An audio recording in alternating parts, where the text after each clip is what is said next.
Welcome to the Parenting Roundabout podcast for the week of July 20th, 2020. Every week we chat about the things parents are talking about, complaining about, and obsessing about right now. I'm Nicole Erdix, and I'm here with Terry Morrow. Hello. And Catherine Haleko. Hello. This week we're complaining about kids' independence and obsessing about the mistakes we've made, just the recent ones, of course. We're also taking a couple of breaks for an entertainment discussion and a recommendation roundup. Today we're talking about helping our kids make decisions during this, say it with me, time of uncertainty. So, I mean, having and helping kids make decisions during typical, times is challenging enough, but man, oh man, the decisions that have to be made during this time of uncertainty. Yes. And the unprecedentedness of everything means that we have nothing to base our advice on. Right. Yes. And that stinks. I mean, there are just so many nuances. So for example, right now, my daughter is deciding whether or not to go back to her campus for university. Now, the university is online, so she could technically stay at home. However, there are other things that are available on campus that are not available here that would facilitate her learning. And she would also be she would have her own space, and she wouldn't be in a dorm type situation because they've closed those. But, and it might seem on the outside easy for people to say, well, just keep her home because such and such and such and such.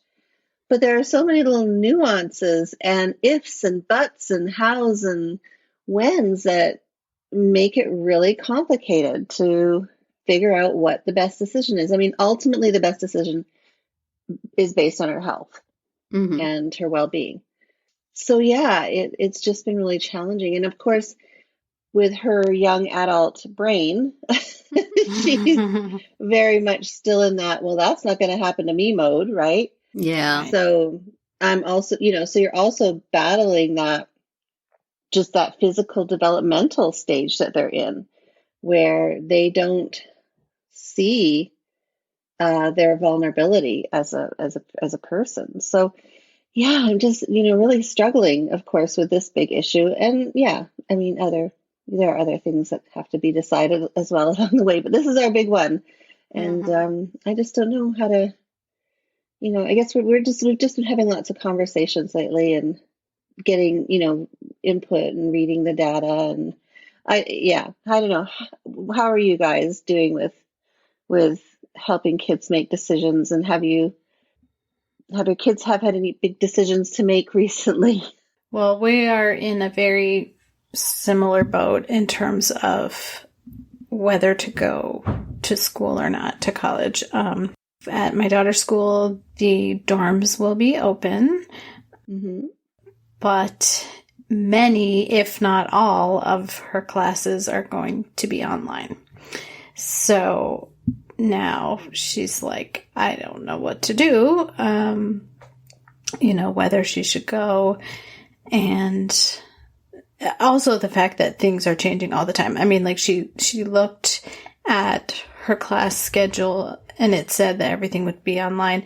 But then we got a letter from the provost that said, well, that's not final. Things are going to be changing between now and just next week. So, okay. But in the meantime, they had to go ahead and pick their dorm room. Right. Which she did. But they didn't get the dorm they wanted. But maybe people will back out and then they will get the one they wanted. But then her roommate's like, I don't know, if all my classes are online, maybe I won't come. And also the roommate is at higher medical risk because of a pre-existing condition. Right. So and she's like, we were talking about it and she just sort of laid out she's like, well, if I stay home, XYZ. If I go there, ABC. And I said, I don't know what to tell you. I mean, I'm happy to keep talking through it with you. And if there's anything else I can do to try to help you decide, let's figure that out. But I mean, my instinct says that she should go, just because, what if in the spring the classes are in person, and she doesn't have a room, Yeah. Oh, so she can't keep her room even though she won't be, she can't hold her room? Well, I don't know. I mean, maybe she could. Yeah. I don't know. So many considerations. Yeah. We've tried doing a pro and con list. We've tried surveying other people.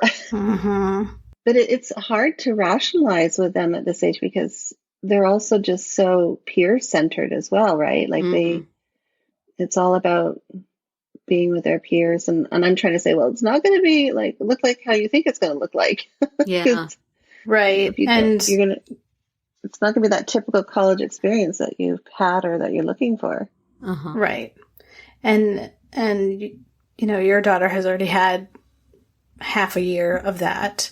Mine hasn't had any. Yeah. So it's like, do you go even though it's going to be, like you said, a very different experience? Or do you put it off? And, she wants to skate, but what's going to happen with that? Are there going to be competitions? Are there going to be spectators? Right. Are there going to even be practices? We don't know. Right. So, yeah. Good times. Is this one of these situations that if you let them make the decision, which seems like the right thing to do, you let them make the decision so that they will own it, but then they will say, why didn't you make me do it differently if it doesn't work out? Or if you make the decision, then it will be, why did you force me? So basically, regardless of what you do, it's going to be your fault eventually. But you will not get the credit if it goes well, but you will get the blame if it goes badly. Good times. Yeah. Well, and we have an added issue too, is because she goes to school in Canada and they have a 14-day quarantine rule up there. So she has to spend 14 days in isolation before she gets to campus. Right. And I don't know if she's going to be able to do that. Yeah. Plus it means you can't wait too long. Right. And decide, then we also have to, that's at our expense too. So that's 14 days in a hotel room. So I'm guessing she won't go for Motel 6 for that, right? Yeah. And do you Instacart her a whole bunch of food, or does she have to order room service every time? Both. It's a combination of stuff. There's just no easy. And I guess it's not meant to be, obviously, because this is a serious situation. Right.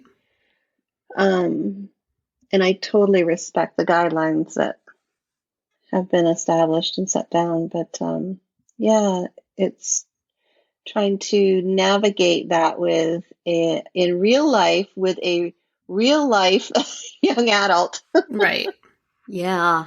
Yeah, because what I'm sort of struggling with is do you want them to have a partial experience or is it better to just put everything off and do it later when it's a little more normal? But life has to go on. You can't just sit around twiddling your thumbs for another year or whatever. And who knows whether it ever will go back to what it used to be. And this may be the beginning of a change for colleges to do more online and off-campus stuff. I don't know. It's are they going to be missing the unique to their generation experience of living at college and going to classes online, or is it going to turn out to have been a really bad idea to do that? And man, I'm glad I don't have to make that decision. No. Or help somebody make that decision, but honestly, help somebody make it when they're 18. Like, yeah, man. Yeah.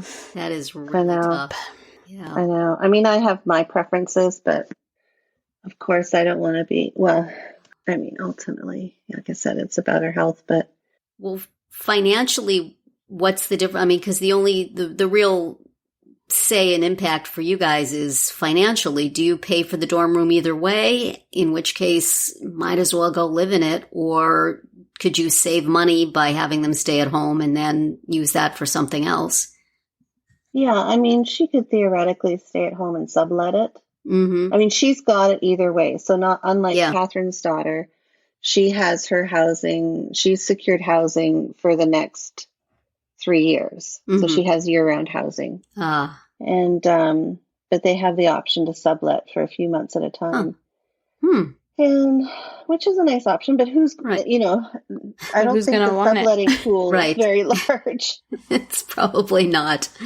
Yeah. And on the parent group for my daughter's school, it's filled with like, there's a room available. You know, my child is subletting their room. Like, far more offers of rooms than people looking.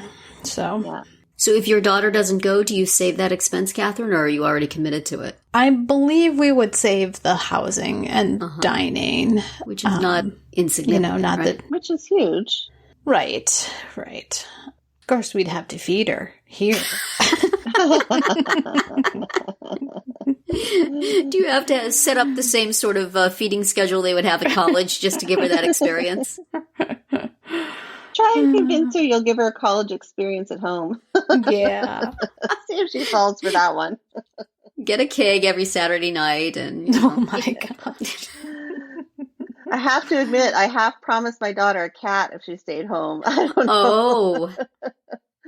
We'll see. You already have 2 cats. You're getting another... one's leaving. Oh, they are. So one of them is going to medical school. One is going to medical school, and the other one it's 50-50. So, man, so much has changed since our Thursday episode. It changes by the second here. It really does.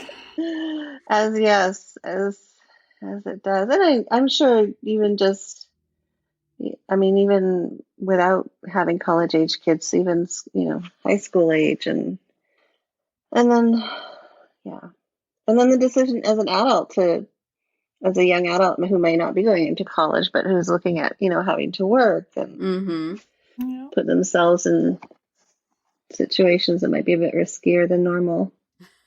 That's tough too, right? Yep. I guess. Yeah, the only college question we have going on here is whether my husband's going to go back to his job at a college, and he's given his age, he's not sure he wants to be in an environment with a bunch of kids who aren't going to observe protocols. Right. So we don't quite know what's going on with that either, or if there's even going to be an offer to return. So your discussions are much more significant, but a little more fun. You're going to get money if they don't go to college. Ours is the opposite. But